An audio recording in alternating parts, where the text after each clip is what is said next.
Hello all, this is कृतार्थ Milkani. I hope आप सभी लोग अच्छे होंगे। और यार, कल का वीडियो सभी ने देखा होगा, उम्मीद है पसंद आया होगा आप लोगों को। Once again thank you to all of our seniors. उन्होंने मेहनत करी इतनी वीडियो को मतलब एक तरह से बनाने में।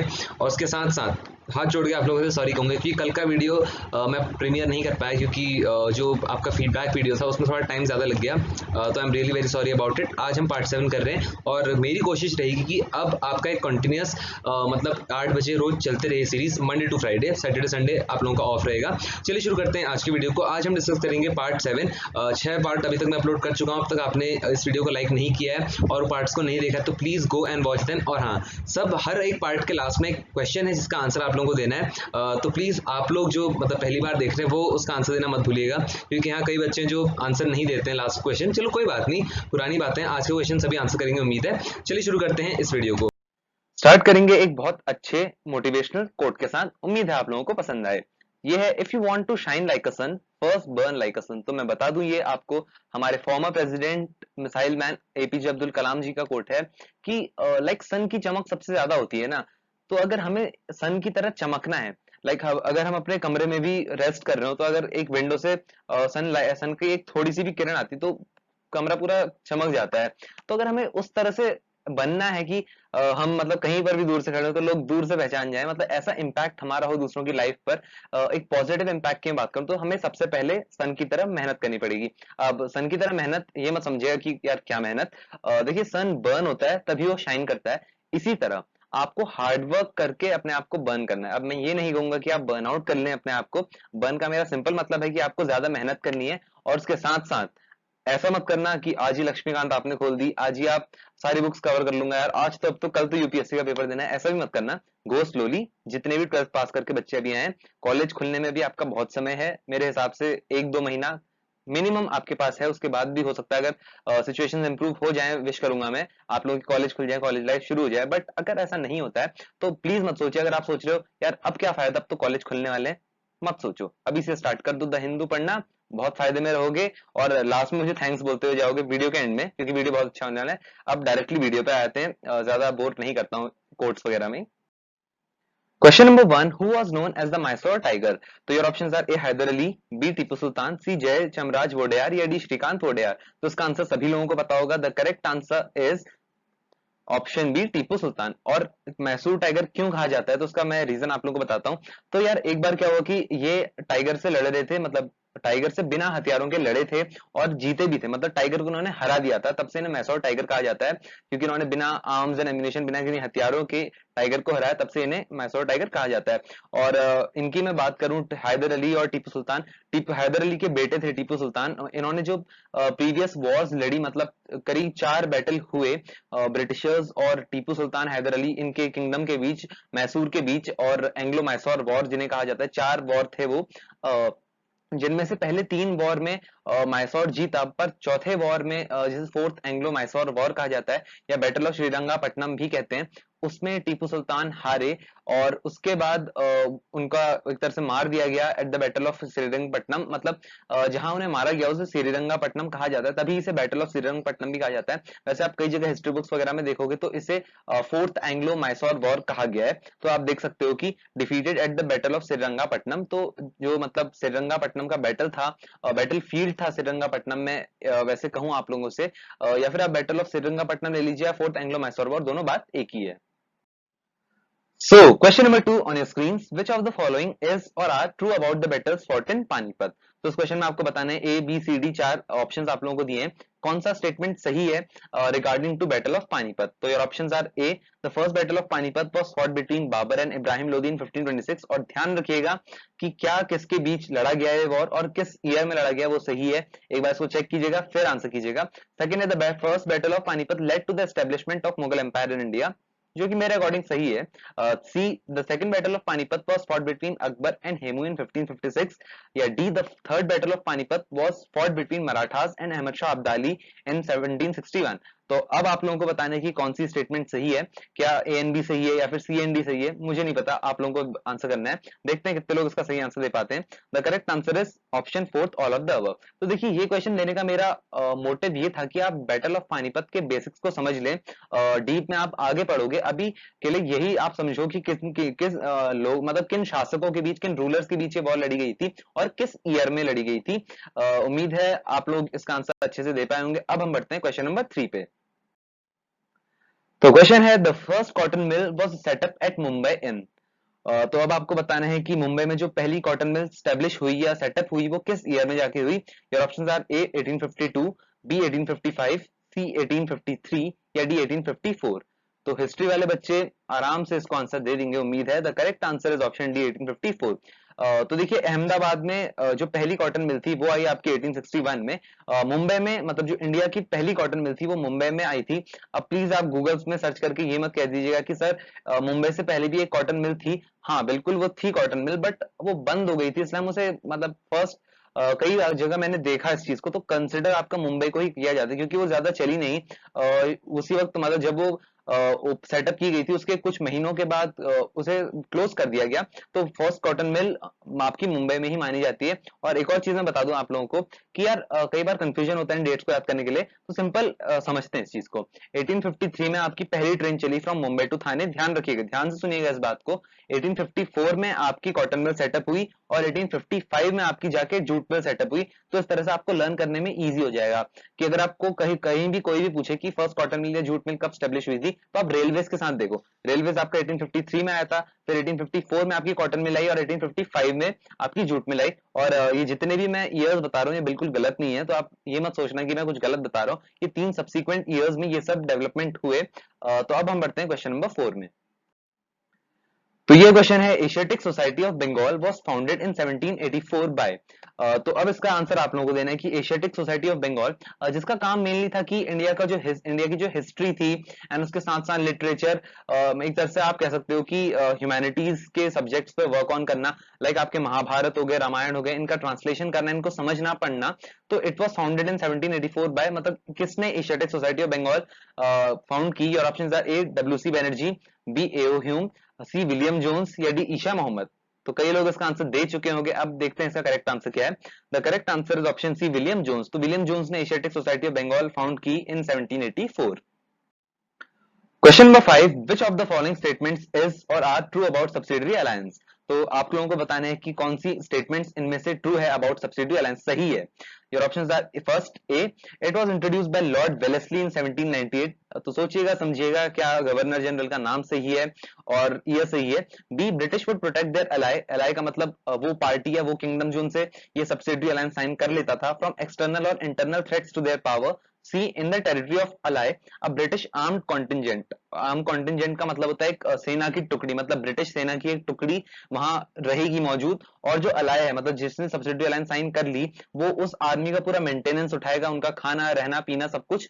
और डी है ally could not enter into agreements with other rulers और engage in wars without British permission. तो जो ब्रिटिशर्स के अलाई हैं जिन्होंने सब्सिडियरी अलायंस साइन करी है मतलब प्रोटेक्शन के बदले की ब्रिटिशर्स आप हमें प्रोटेक्शन देंगे इंटरनल थ्रेट्स या एक्सटर्नल थ्रेट से, कि कोई दूसरा किंगडम हम पे अटैक नहीं कर सकता, आप हमारी मदद करोगे। तो उसके साथ साथ जो एलाई था उसकी मजबूरी हो गई थी कि अब अगर वो किसी एग्रीमेंट में एंटर होना चाहते किसी दूसरे स्टेट के साथ या फिर किसी वॉर अगर उसे करना है तो पहले उससे ब्रिटिशर्स की परमिशन लेनी पड़ती थी। Your options are first A B C, second D and C only, third A and D only या D fourth all of the above. तो अब आपको बताना है कौन सा इनमें से सही है। The correct answer is option 4, all of the above. Question number 6 आपकी स्क्रीन पर, उम्मीद है आप लोगों को मजा आ रहा होगा इस वीडियो में। क्वेश्चन नंबर 6 है which of the following is the highest peak of western Ghats. तो वेस्टर्न घाट्स और ईस्टर्न घाट्स दोनों की क्या होते हैं मैं आपको मैप दिखाऊंगा। तो पहले इसको देख लेते हैं। Your options are A Anamudi, B Mahendragiri, C Doddabetta या डी जावड़ी हिल्स। तो कौन सी पीक सबसे बड़ी है यहाँ पर या ऊंची कह सकते हो आप लोग वेस्टर्न घाट्स की। The correct answer is option A Anamudi. तो अनामुड़ी की हाइट सबसे ज्यादा है, so it is the highest peak of western Ghat. और देख लेते हैं, it is located in Kerala. तो जो ध्यान रखिएगा अनामुड़ी आपकी केरल में है। और यहाँ पर आप लोग एक मैप देख सकते हो, ईस्टर्न घाट्स आपके ईस्ट में जो एक मार्क किए हैं वो आपके वेस्टर्न घाट्स, वेस्ट में जो आपके वेस्टर्न घाट्स और ईस्ट में आपके ईस्टर्न घाट्स है। ये एक अप्रोक्सीमेट है कि इन एरियाज में में आपके ईस्टर्न घाट्स हैं और वेस्टर्न घाट्स हैं, वरना माउंटेन्स का ऐसा आप मतलब कोई भी एक तरह से वो नहीं कर सकते कि वो कहाँ तक फैले हुए हैं। एक अप्रोक्सीमेट है कि आपके वेस्टर्न घाट्स वेस्ट में इतना एरिया कवर करते हैं और ईस्टर्न घाट्स आपका इतना एरिया कवर करते हैं। उम्मीद है आप लोग को समझ आया होगा। तो यार क्वेश्चन नंबर 7 पे आते हैं। The largest salt water lake in India is, तो इस क्वेश्चन में आप लोगों को बताना है कि इंडिया की सबसे बड़ी सॉल्ट वाटर लेक कौन सी है। Your options are A Wular lake, B Vembanad lake, C Govind Ballabh Pant Sagar, या डी चिलिका लेक। तो बहुत बच्चे इसका आसानी से आंसर दे देंगे। The correct answer is option D Chilika lake, और ये आपकी ओडिशा में है। उसके साथ साथ कुछ और लेक्स पर देख लेते हैं, जैसे कि लार्जेस्ट फ्रेश वाटर लेक, ये आपकी जम्मू कश्मीर में है और इस लेक का नाम है बुलार लेक। ध्यान रखिएगा जितने भी पॉइंट्स अभी आएंगे लेक से रिलेटेड, ये बहुत बेसिक होते हैं और बहुत बार पूछे जाते हैं। तो Wular lake largest fresh water lake है। उसके बाद Vembanad lake is the longest lake in India.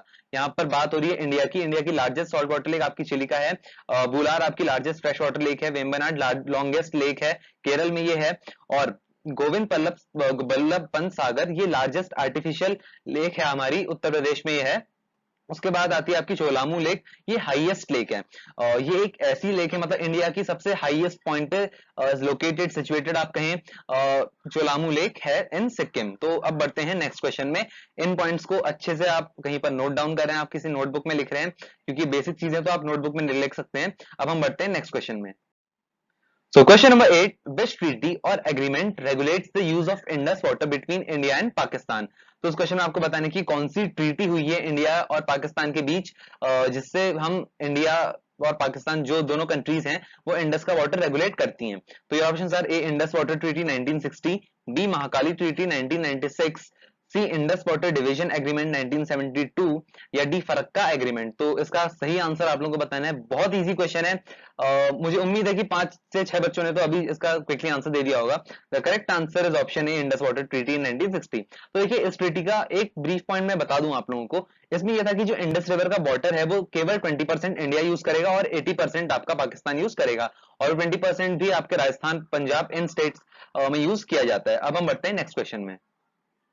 और आप लोग देख सकते हो अभी एनिमेशन लेट हो गया था, India can use only 20% of its water. तो ये आपका लिखा हुआ भी आ गया अच्छे से, अब आप लोग को समझने में आसानी होगी कि इंडस वाटर ट्रीटी में ये था कि इंडस रिवर जो है आप लोगों की, उसका केवल इंडिया 20% वाटर ही यूज कर सकता है, 80% आपका पाकिस्तान यूज करेगा। क्वेश्चन नंबर 9 पे आते हैं। अब क्वेश्चन नंबर 9 पढ़ के आपका सबसे पहला काम ये है कि आप मुझे बता दो कि वर्ल्ड का लार्जेस्ट डेल्टा कौन सा है। फिर हम क्वेश्चन पे आते हैं। Which two rivers form the world's largest delta, ये आपका क्वेश्चन है कि कौन सी दो नदियां वर्ल्ड का सबसे बड़ा डेल्टा बनाती हैं। डेल्टा डिपोजिशन से फॉर्म होता है, ज्यादा डीप में मैं नहीं जाऊंगा इन चीजों में। तो ये option are A Ganga Yamuna, B Ganga Brahmaputra, C Godavari Krishna, या डी महानदी कावेरी। तो उसका करेक्ट आंसर आप लोगों को देना है कि कौन सी वो दो रिवर्स हैं जिनके कारण, जिनकी वजह से आपका सुंदरबन डेल्टा, मैंने आंसर दे दिया, ये फॉर्म होता है। तो the correct answer is option B Ganga and Brahmaputra. तो दो रिवर्स वर्ल्ड का लार्जेस्ट डेल्टा बनाती हैं, विच इज सुंदरबन डेल्टा, और it is known for royal Bengal tiger, मतलब रॉयल बंगाल टाइगर यहाँ पाया जाता है। अब हम आते हैं क्वेश्चन नंबर 10 पे। उम्मीद है आप लोगों को वीडियो बोर नहीं लग रहा होगा, आप लोगों को इंटरेस्ट आ रहा होगा, क्योंकि बेसिक चीजें हैं। तो विच of the following is true about Coriolis force. अब थोड़ा ज्योग्राफी का थोड़ा डीप में क्वेश्चन आ गया, बहुत इजी है, बिल्कुल चिंता मत कीजिए। तो आपको बताना है कौन सी स्टेटमेंट इनमें से सही है अबाउट कोरियोलिस फोर्स। तो option A a force caused by earth rotation, B it deflects, बात हो रही है यहाँ पर कोरियोलिस फोर्स की, Coriolis force deflects the wind towards the right in northern hemisphere, C Coriolis force is also called Ferrel's law, D it deflects the winds towards the left in southern hemisphere. तो आपको बताने में से सही statement कौन सी है। उससे पहले आप लोगों का आंसर आ रहा है, जल्दी से आंसर दे दीजिए। मैं बता देता हूँ कि कोरियोलिस फोर्स तब बनता है जब अर्थ के रोटेशन अपनी एक्सेस पर, जब अर्थ का रोटेशन होता है तो उससे एक फोर्स पैदा होता है जिसको हम कहते हैं कोरियोलिस फोर्स। इससे क्या होता है कि it deflects the wind towards the right in northern hemisphere, मतलब जो नॉर्दर्न हेमिस्फीयर है वहां कोरियोलिस फोर्स करता क्या है कि कोरियोलिस फोर्स जो विंड्स होती हैं, आपकी विंड्स चलती हैं, आप ट्रेड विंड्स कह लीजिए, कोई सी भी विंड्स, अलग अलग टाइप्स होते हैं परमानेंट विंड सिस्टम के, तो ये विंड्स को डिफ्लेक्ट करता है राइट साइड में, राइट की तरफ इन नॉर्दर्न हेमिस्फीयर। और जो सदर्न हेमिस्फीयर में जब भी कोरियोलिस फोर्स होता है, ये विंड्स को डिफ्लेक्ट करके लेफ्ट की तरफ कर देता है। अगर वो राइट में जा रही होती है तो उन्हें लेफ्ट कर देता है, और नॉर्दर्न हेमिस्फीयर में ये राइट की तरफ विंड की डायरेक्शन बदल देता है, और कोरियोलिस फोर्स को हम फेरेल्स लॉ कहते हैं। तो अब बहुत इजी हो गया। The correct answer is option 3 all of the above. तो सभी स्टेटमेंट सही हैं। कोरियोलिस फोर्स ध्यान रखिएगा कि अर्थ के रोटेशन से बनता है। क्वेश्चन नंबर 11 पे आते हैं, which commission recommended reservation of 27% for OBCs यानी अदर बैकवर्ड कास्ट यानी socially and economically backward caste. तो अब आपको बताना है कि किस कमीशन के रिकमेंडेशन को मानते हुए ओबीसीज को 27% रिजर्वेशन दिया गया। आपके ऑप्शन है ए Seshan commission, B Mandal commission, सी बीएन श्री कृष्णा कमीशन या डी सिन्हो कमीशन। तो इसका करेक्ट आंसर आप लोगों को देना है। पॉलिटिकल साइंस वाले बच्चे, बहुत आसान क्वेश्चन है, जल्दी से बता दो कि लाइव चैट में कि इसका सही आंसर क्या है। द करेक्ट आंसर इज, मैं बताता हूं, the correct answer is option B Mandal commission. तो it was headed by BP Mandal. BP Mandal ji का ये कमीशन था, इसको हेड कर रहे थे बीपी मंडल, और उन्होंने ये आइडेंटिफाई किया कि हमारी कंट्री में कितनी socially and economically backward cast है यानी ओबीसीज हैं, और उनको एक रिकमेंडेशंस बनाई और उसको गवर्नमेंट ने आपका इंप्लीमेंट किया। वीपी सिंह जो कि एक आपको पता है हमारे प्राइम मिनिस्टर रहे, उन्होंने इंप्लीमेंट करी है रिकमेंडेशंस इन 1990 में उन्होंने एक ऑफिशियल ऑर्डर पास कर दिया कि ये जितनी भी रिकमेंडेशन हैं वो अब मान्य हो जाएंगी। और उसके साथ साथ आपको एक इंदिरा साहनी वाला केस भी पता होगा, उसमें क्या था कि और लोगों ने इसका प्रोटेस्ट किया कि जो जनरल पब्लिक थी उन्होंने कहा कि इससे एक इनइक्वल डिस्ट्रीब्यूशन हो जाएगा जॉब अपॉर्चुनिटीज का, क्योंकि एससी एसटी को रिजर्वेशन मिलेगा, उसके साथ साथ ओबीसीज को भी। तो इंदिरा साहनी केस के जजमेंट सुप्रीम कोर्ट ने ये सुनाया कि जितनी ओबीसी कैटेगरीज हैं जो मतलब डिसेंट लिविंग की है, मतलब जिनका अच्छा स्टैंडर्ड ऑफ लिविंग है, उनको ये कोटा अवेलेबल नहीं होगा, मतलब उनके लिए कोटा एप्लीकेबल नहीं होगा। आप लोग पढ़ सकते हैं Indira Sahni case, supreme court ने उस पर पूरा अपना जजमेंट दिया था कि जो लोग मतलब वेल ऑफ फैमिली से हैं वो इसके लिए एप्लीकेबल नहीं होंगे। तो क्वेश्चन नंबर 12 आपकी स्क्रीन पर, विच of the following statements is और आर ट्रू अबाउट प्रेसिडेंट। तो अब आपको बताना है प्रेसिडेंट से रिलेटेड कौन सा स्टेटमेंट इनमें से सही है। एक भी सही हो सकता है, ज्यादा भी सही हो सकते हैं। पहला है, appoints the chief justice of India, जजेस of high court and supreme court, governors, ambassadors, और जितने भी आपके सिविल सर्वेंट्स आते हैं, आईएएस ऑफिसर्स, आईपीएस ऑफिसर्स, सबको आपके प्रेसिडेंट ही अपॉइंट करते हैं। तो जितने भी एस्पिरेंट्स होते हैं हम सबको एक ही अपॉइंटमेंट लेटर का इंतजार होता है फ्रॉम प्रेसिडेंट ऑफ इंडिया। तो बी पे आते हैं, all international agreements and treaties are made in the name of president. C, president is supreme commander of the defence forces in India. D, president appoints the leader of the majority party in Lok Sabha. तो अब आपको बताना है कि इनमें से सही answer किसका है। क्या मतलब सारे ऑप्शन सही हैं या फिर ए और बी सही है केवल, या बी एंड डी, या फिर सी सही। तो जितने बच्चे पॉलिटिकल साइंस वाले, और वैसे भी बहुत बेसिक क्वेश्चन है, ह्यूमैनिटीज वाला कोई भी बच्चा ऐसे आंसर कर देगा, मुझे पूरा विश्वास है आप लोगों पे, क्योंकि इतनी अच्छी परसेंटेज आप लोगों की आ रखी है। The correct answer is option fourth, all of the above. तो सभी स्टेटमेंट्स इनमें से सही है, कोई भी ऐसा स्टेटमेंट नहीं है जो गलत है। अब हम बढ़ते हैं नेक्स्ट क्वेश्चन में। So question number 13 आपकी स्क्रीन पर, the name of Lakkadiv, Minicoy and Amindivi islands were changed to Lakshadweep by an act in parliament in।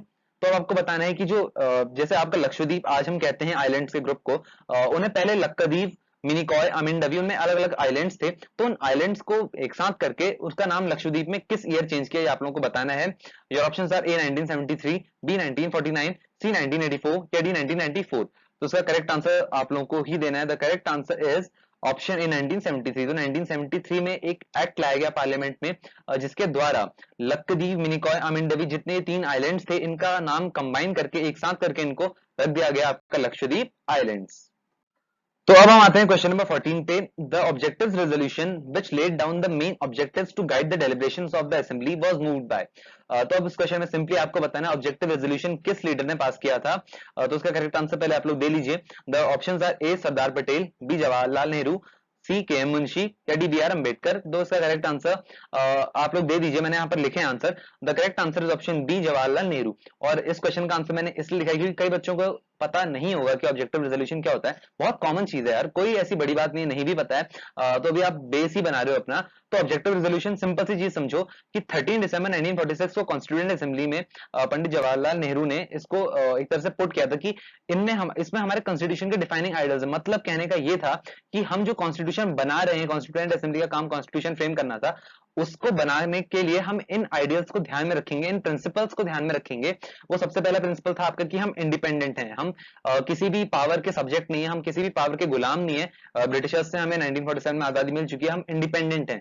दूसरा था सोवरीन। सोवरीन का मतलब है कि हमारी कंट्री के जितने भी लोग हैं सबको समान अधिकार है, सबको समान, तो इक्वलिटी में आ गया वैसे, सबको एक हक है कि वो इंडिया के इंटरनल और एक्सटर्नल मैटर्स पर अपना एक तरह से राय दे या फिर डिसीजन ले, और हमको कोई भी बाहर की पावर रूल नहीं कर सकती। सोवरीन का मतलब होता है संप्रभुत्व, तो हमें बाहर की कोई भी पावर रूल नहीं कर सकती। और रिपब्लिक का मतलब होता है कि हमारी कंट्री में एक तरह से राजा का कोई शासन नहीं है, मतलब कोई ऐसा नहीं है कि मतलब एक डायरेक्टली कोई अपॉइंट कर देता है। लाइक प्रेसिडेंट की मैं बात करूं तो प्रेसिडेंट भी आपके एक वोटिंग के थ्रू आते हैं। तो रिपब्लिक इसीलिए कहा गया है कि यहाँ ऐसा नहीं होता। लाइक आप ब्रिटेन में आप देखोगे कि यहाँ मोनार्की अभी भी है, क्वीन के पास कुछ पावर्स होती हैं, मतलब कोई भी बाय बर्थ, किसी भी कोई भी फैमिली से बाय बर्थ कोई भी एक तरह से हेड नहीं बनता है, यहाँ वोटिंग से बनते हैं। And guaranteed citizen equality, justice and freedom. तो ऑब्जेक्टिव रेजोल्यूशन में एक तरह से डिफाइनिंग आइडियल्स थे कि हमारा कॉन्स्टिट्यूशन कैसे बनेगा और किन किन प्रिंसिपल्स पे वर्क करेगा। आई होप आप लोगों को समझ आया हो।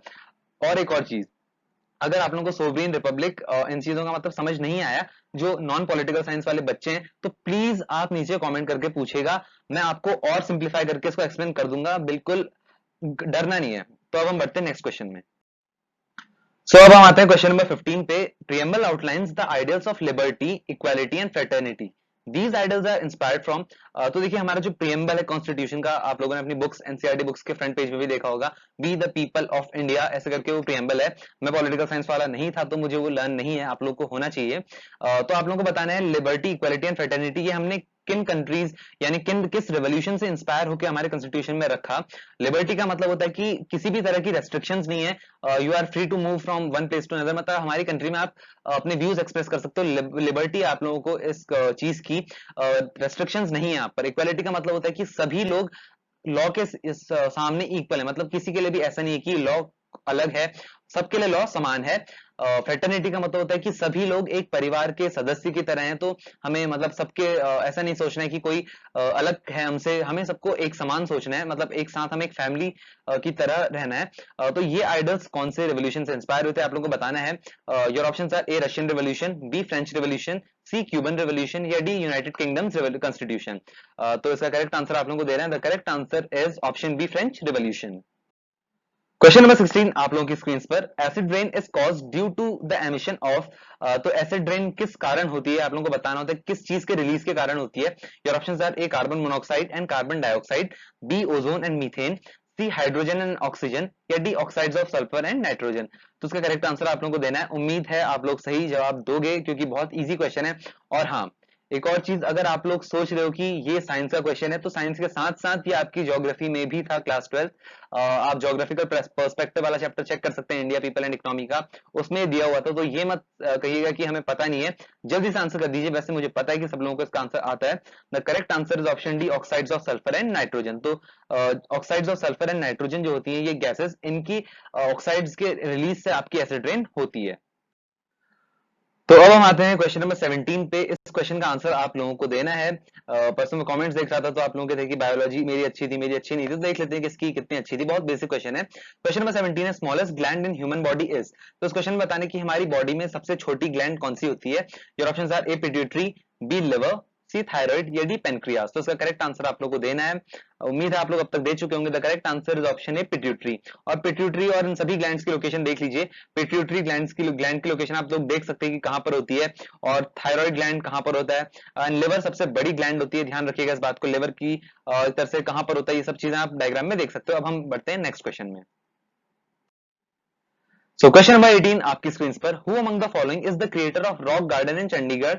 तो यार इस क्वेश्चन का आंसर पता होगा सबको, और खासकर उन बच्चों को जिन्होंने 11th में एक चैप्टर था, आप अगर बुक हो आपके पास तो देखिएगा, उसमें एक जगह पर दिया भी था इनके बारे में। इंग्लिश की मैं बात कर रहा हूँ, कोई और सब्जेक्ट की बात नहीं कर रहा हूँ। तो सबने पढ़ा होगा यार, साइंस वाले, कॉमर्स वाले या ह्यूमैनिटीज वाले, कोई ऐसी बात नहीं, इंग्लिश सबकी होती है। तो इंग्लिश की बुक में था आपकी 11th की। देखते हैं कितने बच्चों ने क्लास में अच्छे से ध्यान दिया और कितने बच्चों ने नहीं दिया। तो देखते हैं, इसका करेक्ट आंसर आप लोगों को देना है। ऑप्शंस हैं एडविन लुटियंस, बी नेकचंद, सी कमला देवी चट्टोपाध्याय या डी बीवी दोषी। 11th की इंग्लिश बुक में था, इसीलिए मैंने यहाँ पे क्वेश्चन दिया है सभी स्ट्रीम्स के लिए, open for all. The correct answer is option B Nekchand. तो नेकचंद ने रॉक गार्डन क्रिएट किया था, वो क्रिएटर थे रॉक गार्डन के इन चंडीगढ़। और मैं बता दूं आप लोगों को, उन्होंने बेस मटेरियल, मतलब ऐसी चीजें जो किसी काम की नहीं रहती है, उनके यूज से आपका इतना ब्यूटीफुल रॉक गार्डन बनाया था। कभी आप हो आपका तो आप विजिट कीजिएगा। आज मत जाए, आजकल के दिनों में मत जाइएगा, कोविड-19 के टाइम की बात मैं नहीं कर रहा हूँ, बाद में जब सिचुएशंस नॉर्मल हो जाएंगी तो अब आप जा सकते हैं। क्वेश्चन नंबर 19, 1 रुपी इंडियन रुपी मतलब 1 रुपी INR जो हमारा भारतीय मुद्रा का 1 रुपये का नोट होता है, वो किसका सिग्नेचर बियर करता है, मतलब उस पर किसका सिग्नेचर होता है, ये आप लोगों को बताना है। Your options are A cabinet secretary, B finance secretary, C finance minister या डी गवर्नर ऑफ RBI। तो उसका करेक्ट आंसर आप लोगों को देना है। The correct answer is option B finance secretary. ध्यान रखिएगा 1 रुपये के नोट के अलावा जितने भी आपके नोट होते हैं उन सभी पर गवर्नर के साइन होते हैं, केवल 1 रुपये का जो नोट होता है उस पर फाइनेंस सेक्रेटरी का साइन होता है। क्वेश्चन नंबर 20 पे आते हैं। लास्ट क्वेश्चन है आज के दिन का, मतलब इसके बाद एक क्वेश्चन आएगा बट वो आप लोग आंसर करेंगे, मैं आंसर नहीं करूंगा। तो question number 20, the Nobel prize was instituted by which country, मतलब नोबेल प्राइज कौन सी कंट्री ने स्टार्ट किया, ये आप लोगों को बताना है। Your options are A United Kingdom, B Russia, C Sweden या डी फ्रांस। तो इसका करेक्ट आंसर है ऑप्शन सी स्वीडन, और ये हुआ था आपका 1901 में। तो अब एक बहुत स्पेशल क्वेश्चन आप लोगों के लिए है। स्पेशल इसलिए क्योंकि मैं क्वेश्चन देता हूं बट आप लोग आंसर करते नहीं हो, बट कोई बात नहीं, आज कर देना। पुरानी सारी बातें भूल जाते हैं, आज अच्छे से आंसर कर देंगे क्वेश्चन को। क्वेश्चन है which of the following city is also called as the city of lakes. तो भारत के किस शहर को झीलों की नगरी कहा जाता है या झीलों का शहर कहा जाता है। Your options are A Jaipur, B Amritsar, C Raipur या डी उदयपुर। तो बहुत इजी क्वेश्चन है यार, प्लीज इसे आंसर दे देना। उम्मीद है सभी लोग इसका आंसर कर लेंगे। और तब तक के लिए आज की वीडियो के लिए इतना ही। और उसके साथ साथ एक चीज और कहूंगा, अगर आपने इस वीडियो को अभी तक लाइक नहीं किया तो लाइक कर दो और सब्सक्राइब बटन दबाना मत भूलना। और उसके साथ साथ अपने फ्रेंड्स, फैमिली मेंबर्स, जितने भी लोग आपके व्हाट्सएप के कॉन्टैक्ट्स में या फेसबुक लिस्ट के फ्रेंड लिस्ट में है, इंस्टा में आप जितनों को फॉलो करते हैं, सबको ये चैनल का लिंक शेयर कर दो और उनको बोलो कि जनरल अवेयरनेस सीरीज पढ़नी है तो यहाँ से पढ़ें। उसके साथ साथ अगर उनको कोई भी डाउट आता है तो I will handle their queries. This was all for this video. Thank you.